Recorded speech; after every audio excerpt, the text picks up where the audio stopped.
12 months ago, Ronnie O'Sullivan and Judd Trump battled it out in an epic UK Championship final. With this year's tournament just around the corner, the pair met with Andy Goldstein to discuss that famous night in York. Let's look at some key moments from last year's final.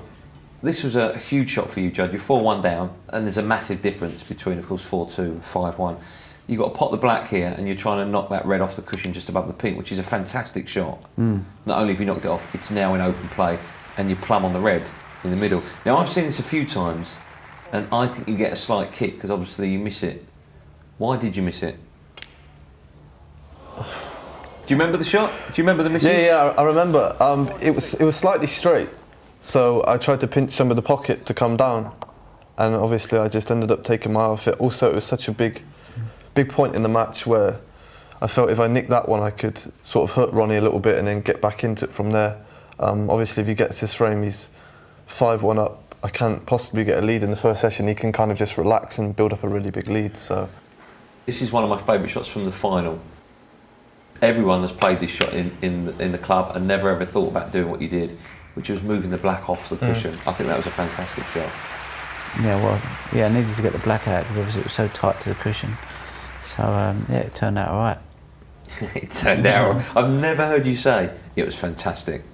Have you ever done that about any of your shots? There's been a few. Oh yeah, of course, Not many lately, green potted double kiss there. Never good, but it doesn't really matter because you're leading. It just gives Ronnie maybe a better chance to get that snooker. No, it's not easy to get a snooker on the black here either because it's sort of, if the black's on the black spot, you know, you can normally you got a good chance of getting it in behind there, but where it is there, it's in the middle of the table, so. 6 in the frame. It's such an important frame as well for you to win the last one of the afternoon, Judd. Yeah, that was a massive frame really to try and stay in the match. Let's skip forward now to 9-4. Of course, Ronnie leading, just needing one more. I've got the impression, Ronnie, this one that you just thought it's close. There's a couple of reds there. I'm just going to try and go for it. Is that right? It's not an easy shot there because obviously, you know, I've hit that a bit too thick on the red. But like I said, you know, there was I don't know if he kind of felt like, you know what, whatever I'd done went wrong. Look, even when he missed this, I could just tell. Look, I just thought feels like he just wants to get out of there. That's what I'm thinking. But look, you know, I'm sitting there looking at that, thinking. You know, are you aware of that? If he's 9-4 up doing that, I'm thinking, you know, he's obviously concentrating. But when you're 9-4 down and you're doing that, you can obviously see that your opponent's not having a good time out there. So it was kind of more surprising for me that, you know, he could turn it around so well, which is obviously a testament to his temperament, really.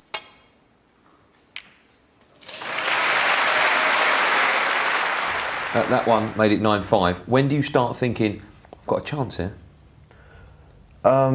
I'm just waiting to try and one visit now. If I can one visit, get a bit of momentum, then I know that I can sort of think about not missing. But whereas I've not cleared up in one visit yet, all I'm doing is when I'm getting to the table is looking for problems. And in the end, I make a good break out of nowhere really, and sort of that's what gets me back into the game, gets me sort of geared back up for the next round. At the table now, Judd, 9-8 down. Chance of a long red, and you spoke earlier on about you just want to have that one visit and clear up, and just slightly off with the long one there. What's going through your mind now? That was my chance, or it's still a long way to go? As I was coming to the table, I was obviously thinking I've gone from not being able to pot a ball to not missing a ball, so I'm thinking that I'm going to get down and clear up again, one visit. And then when I've left him this red on, I was thinking that's the only thing I didn't want to do was leave him sort of an easy chance to get over the line. And as soon as he got into like 20, he opens the ball so well, you're thinking it's all over. But at least I put up a good shot. I started to play well, so I wasn't too disappointed compared to if I'd have lost 10-4. I sort of sat there, like, it's a bit embarrassing. Let's have a look at another key shot. This is you down on the black, and obviously you're trying to avoid the red that's just to your right. Yeah, I think this is the one where I should have took the pink. I think I'd have shot in the pink in the middle, but I wasn't confident of potting it and stunning across, so I ended up trying to play the black to get behind the red. So you're going to try and come off the cushion and back round for the red in the other pocket? Yeah, I was trying to miss the red, but I've not hit it well. Aye, his bottle's gone. I'm thinking, no, just hopefully please get one more chance.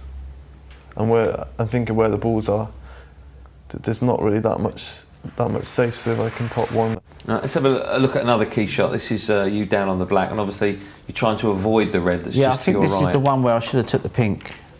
I think I'd have shot in the pink in the middle, but I wasn't confident of potting it and stunning across. So I ended up trying to play the black to get behind the red.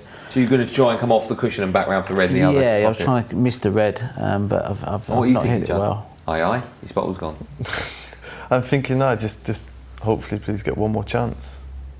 And I'm thinking where the balls are, there's not really that much safe. So if I can pot one. It is a big lead, but when he's been knocking 4 frames on the bounce in one visit, it's not a big lead. You just think it's just one pot. I'm not thinking, oh, he's got to get 6 reds, 6 colours and all the colours. I'm thinking if he gets half a chance, he's probably going to clear up.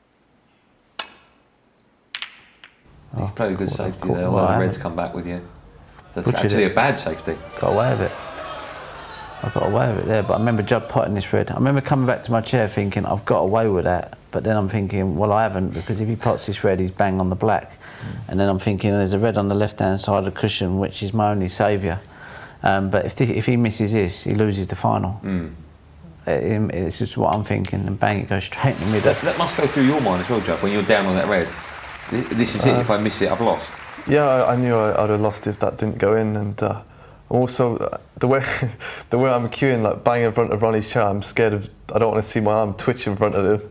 I don't want him to watch me twitch it, so I'm thinking just cue it straight, please. That's going through your mind. I don't want to make a fool of myself in front of my opponent. I don't want to twitch. Like I don't want to miss it by a mile right in front of his chair. So yeah, that's kind of what I thought, and I knew if I potted that, then I was gonna have a good chance. I was feeling so confident at the time. I didn't think I was going to miss from there. And of course you went on to win that frame 9-9.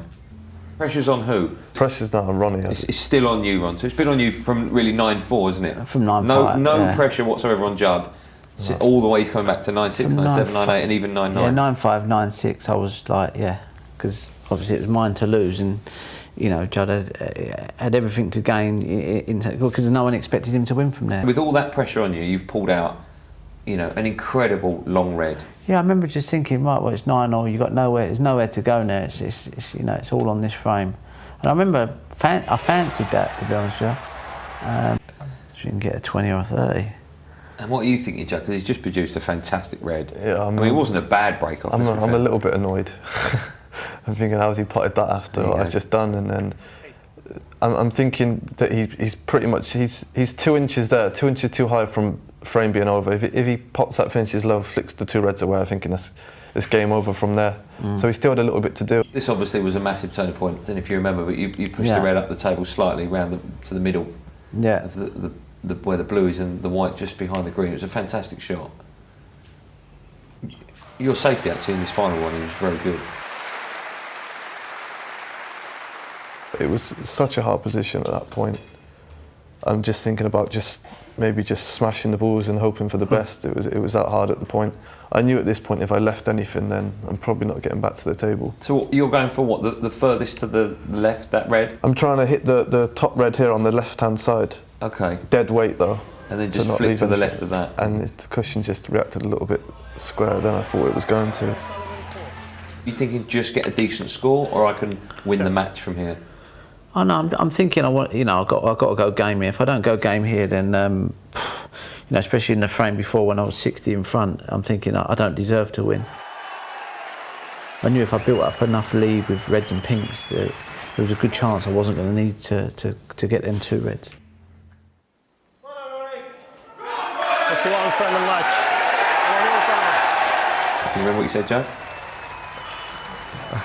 Ron, you can, can't you? I can't remember, no, I just remember saying to Judge, but I think we both had an horrendous day, but I said, like, I'd never want to go through that again or something like that. I can't remember. Like that, yeah. What did you say, Joe? Just a congratulations, yeah. Give me half your money, please. Same feeling when you win it now as when you won it as a kid? No, different feeling. I think you're much more aware of the process now. When I was first coming on the scene, I was just kind of just smashing everything in and just loving it, you know. Whereas now you kind of, I think the older you get, the more you start to appreciate that, you know, I might not be playing in as many as these matches. you take it for granted when you first come on because you think, well, you know, it's just another tournament. But I've actually learned that, you know, and if it's one bit of thing I'd obviously say to someone is just appreciate every result you get and every win, because one day you're not going to be able to get it. You know, like Davies and Hendry and people like that. It happens to everyone. You know, you're not always going to be able to win tournaments. That 6th world title, will it happen? You never know. Who knows? You know, I'd love to think that I've got another one in me. Judd, this season, your aims, your views, is it to get that World Championship? Is that the main goal? To me, my main 2 goals this year are the Masters. I've never really done well in. I want to do well in that one, and the World Championship sooner rather than later. I want to sort of get to the final again and win, hopefully. Okay, lads, thank you for your time today. It's been a real pleasure, and hopefully we'll see you both in many more major finals. Thank you. Thank you.